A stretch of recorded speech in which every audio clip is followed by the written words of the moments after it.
Merci de nous recevoir aujourd'hui au Studio Bar et de prendre un peu de votre temps pour nous l'accorder. Est-ce que vous pouvez vous présenter, s'il vous plaît, nous dire qui vous êtes? Voilà, déjà, merci d'être venu. Donc, je m'appelle Sophie Zingassi. Je suis créatrice de mode et la fondatrice du Dakar Design Hub.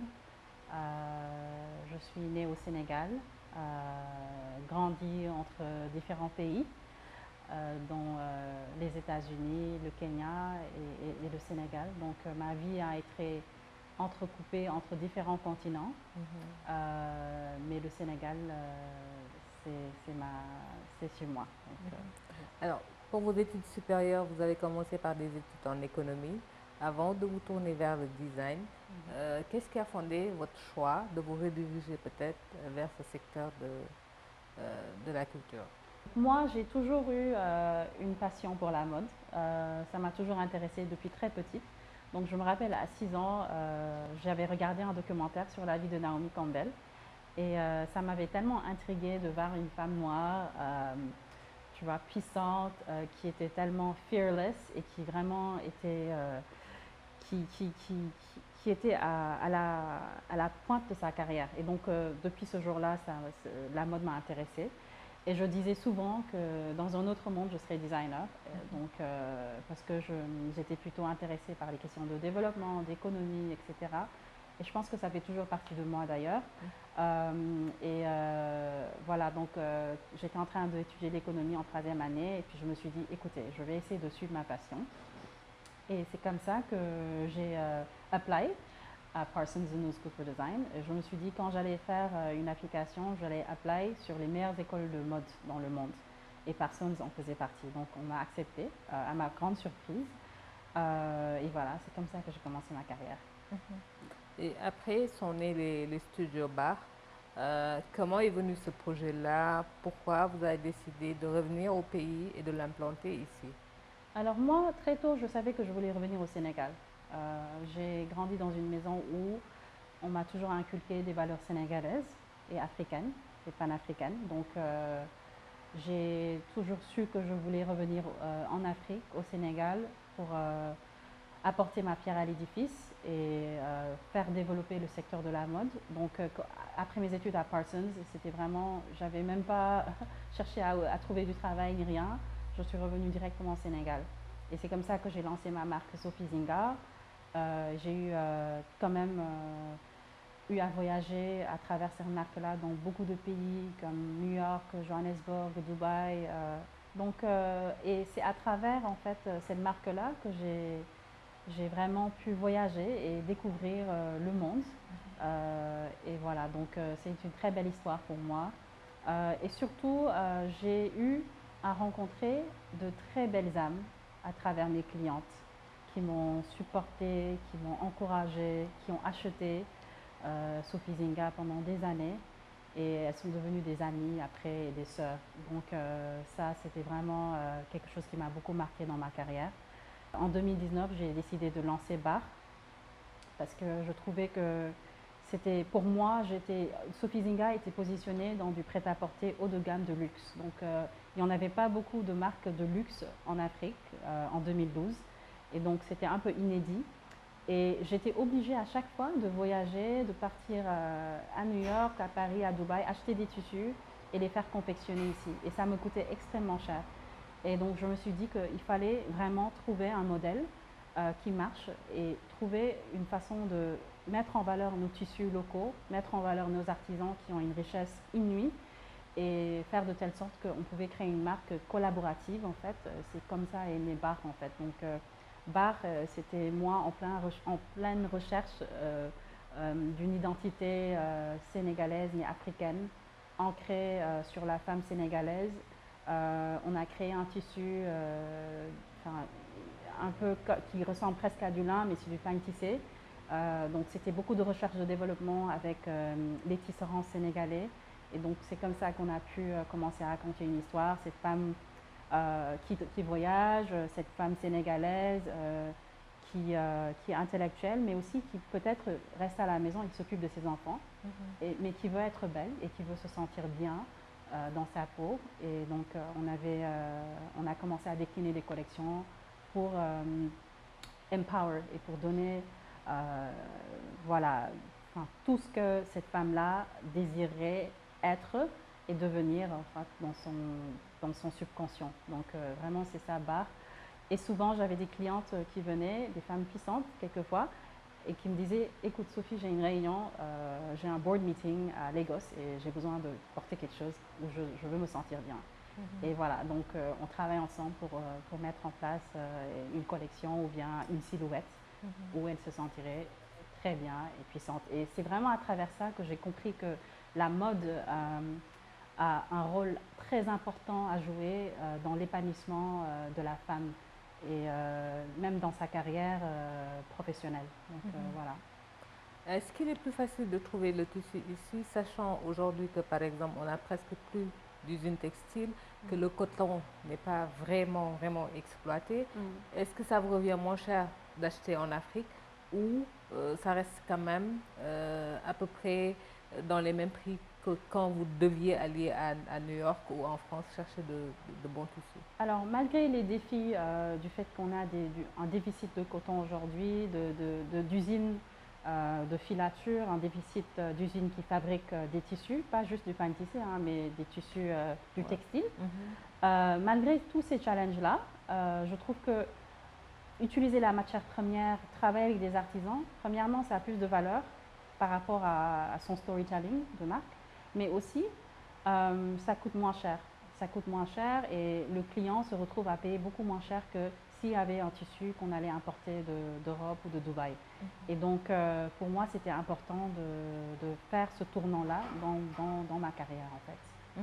Voilà. Mais est-ce que vous pensez quand même un peu, Oui. parce qu'après travailler avec les artisans, il reste traditionnel et toujours pas à une échelle d'industrialisation. Tout à fait. Et quand on veut, quand on Absolument. rêve grand, on devrait peut-être Absolument. aller vers cela. À votre avis, qu'est-ce qui devrait être fait pour mieux s'orienter vers l'industrialisation aujourd'hui? Alors moi, j'ai créé le Dakar Design Hub il y a 2 ans de cela. C'est un pôle interdisciplinaire qui vise à structurer et à former dans le secteur du design et de la mode et de l'artisanat de haute qualité. Donc je me suis retrouvée à 23 ans au Sénégal dans une soupe avec pas beaucoup de direction et pas beaucoup d'aide en termes de mentorship et en termes de pouvoir recruter de la ressource humaine qualité. Donc c'était très difficile. Il a fallu que je travaille très dur pour mettre en place une équipe. Et je me disais souvent que c'est pas normal en fait. On n'a pas besoin de faire 5 ans pour trouver une équipe et garder cette équipe-là. Il faudrait que les jeunes créateurs puissent aller directement vers les écoles de formation, recruter des gens qui sont opérationnels et qui comprennent le secteur-là et qui ne se disent pas que je suis juste au Sénégal, voilà, je vais faire de la mode juste pour le Sénégal. Mais qu'on puisse surtout exporter en fait ce que nous faisons. Parce qu'aujourd'hui, le Sénégal, il faut le savoir, c'est que c'est une plaque tournante, c'est un hub de créativité.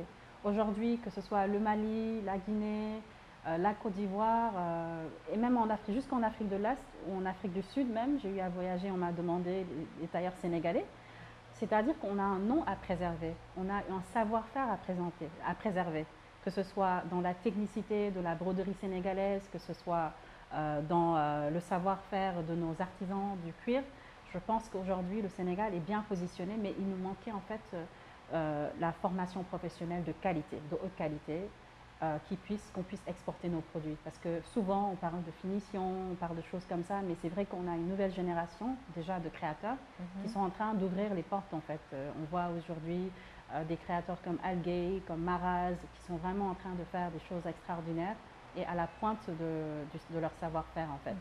Voilà, donc aujourd'hui je pense qu'il faut consolider les acquis que nous avons, mais vraiment être dans de l'excellence et vraiment pouvoir en fait répondre aux attentes du monde par rapport à la créativité africaine et sénégalaise en travaillant sur les curricula, en travaillant avec les différentes entités et les différentes parties prenantes dans l'industrie créative en Afrique.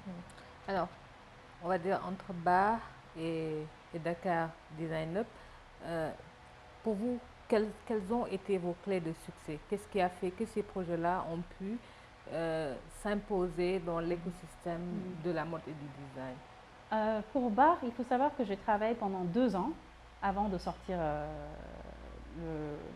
la marque. Donc 2 ans de back office, de travail, avec différentes personnes, différentes spécialités et différentes spécialistes en fait dans le secteur de la mode. Donc ça nous a donné une identité vraiment spéciale. Et il faut dire que même pour développer nos tissus, ça nous a pris au moins 6 mois de développement, de recherche pour en arriver là. Et je pense que ça nous a donné vraiment quelque chose qui a pu en fait attirer des clientèles et attirer en fait ces femmes-là qu'on habille. Pour le Dakar Design Hub, parallèlement, j'ai travaillé pendant 7 ans avant que ce projet-là qu'il naisse en fait. Donc juste pour dire que pour faire quelque chose, pour mettre en place un projet qui va avoir de l'impact, il faut prendre son temps et bien le travailler et ne pas se précipiter pour juste sortir quelque chose, pour faire du buzz, on va dire, mais vraiment au fond de soi-même, travailler sur quelque chose d'endogène qui va être périn en fait. Pas sur 10 ans, pas sur 20 ans, mais sur 50 ans, sur 100 ans. Et que même si la personne qui incarne le projet dès le début n'est plus là, qu'elle puisse continuer en fait. Donc c'est vraiment comme ça que je travaille en général. Quelles ont été les grandes difficultés que vous avez rencontrées dans votre périple? Voilà, ça c'est la question, that's a $1 million question. Alors, beaucoup de difficultés honnêtement. Déjà, comme je disais tout à l'heure, imaginez, vous arrivez à 23 ans avec des rêves et vous voulez révolutionner le secteur de la mode et vous vous retrouvez toute seule avec personne. Vous ne savez pas qui parler, pas de mentorship, pas de structure vraiment qui puisse vous appuyer et pas d'accompagnement financier. Donc c'était réellement très difficile parce que pour vendre le projet, il y a 10 ans, quand on parlait de mode, on pensait que c'était un métier, peut-être pour les gens qui n'ont pas réussi, pour les métiers, c'était vraiment quelque chose qu'on regardait un peu du haut du nez. Les gens me disaient pourquoi tu fais de la mode, pourquoi tu n'as pas suivi une autre carrière beaucoup plus carrée. Et pour moi, j'étais sûre que c'est ce que je voulais faire et j'étais sûre que j'allais avoir un impact en fait. Parce que je comprenais que à travers le secteur de l'habillement, c'était quelque chose qui pouvait impacter nos économies sénégalaises. Aujourd'hui, dans chaque coin de rue au Sénégal, vous allez voir un tailleur. Voilà, dans chaque quartier. Donc imaginez le poids économique que ça joue. Imaginez le nombre de tailleurs qui travaillent pour l'économie sénégalaise, pour le textile. Donc c'est réellement un levier pour moi de développement et je pense que c'est quelque chose que nos États et nos pays et que les consommateurs, collectivement, nous devons vraiment savoir que pour nous, la mode au Sénégal, c'est comme si, c'est comme pour certains pays, comme la France ou en Europe, c'est pas nécessairement la Grèce qui est à la pointe de la mode, c'est Paris, c'est la France. Donc pour nous, pour l'Afrique, le Sénégal devrait aussi occuper cette place-là. C'est-à-dire qu'on devrait s'affirmer plus et vraiment créer des futurs designers qui vont vraiment pouvoir travailler partout dans le monde et faire rayonner la créativité et la mode sénégalaise. Vous l'avez dit tout à l'heure, vous avez eu la chance de faire de belles rencontres dans votre carrière et vous avez parlé de clientes, donc on va dire que c'est essentiellement des femmes, mais des femmes de nom, on a vu aussi.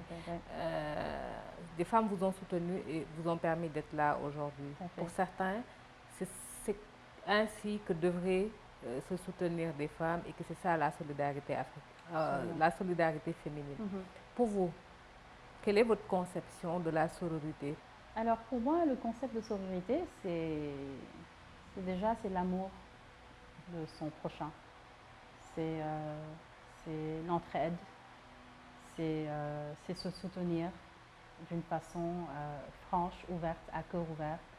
C'est pouvoir relever sa consoeur quand elle est par terre et l'aider à se surpasser.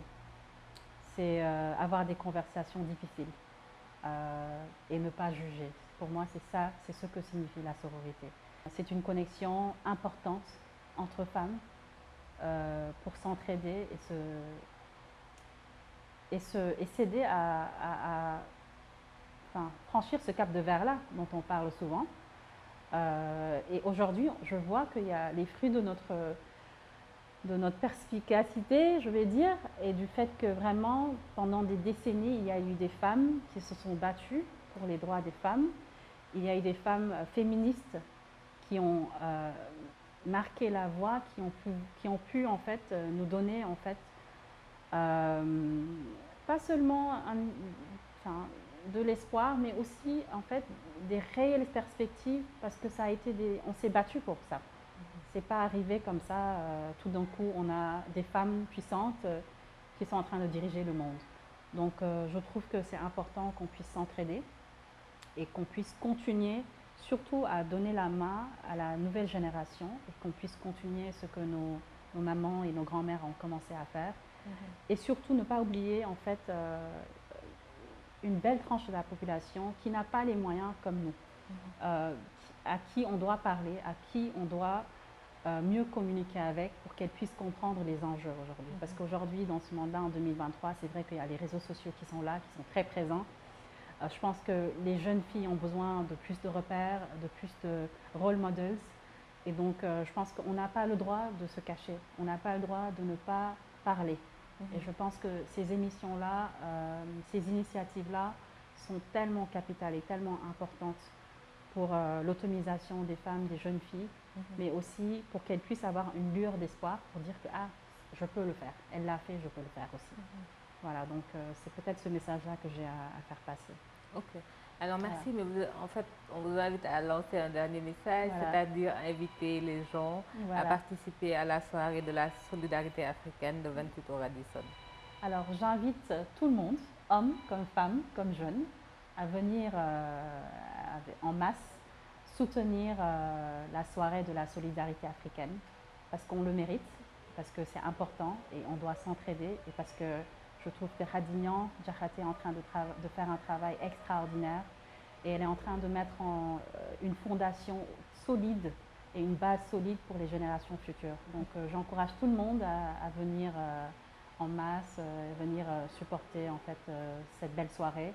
Ce n'est pas, et le fait qu'aujourd'hui on parle de l'Octobre Rose, que ces fonds-là vont aller en bonne partie à soutenir en fait les femmes qui sont atteintes par le cancer du sein. Moi-même, ma tante, mon homonyme, et je l'ai perdue à cause du cancer du sein. Donc je trouve que pour moi c'est un aspect sentimental et je trouve que c'est important ces initiatives-là. Voilà.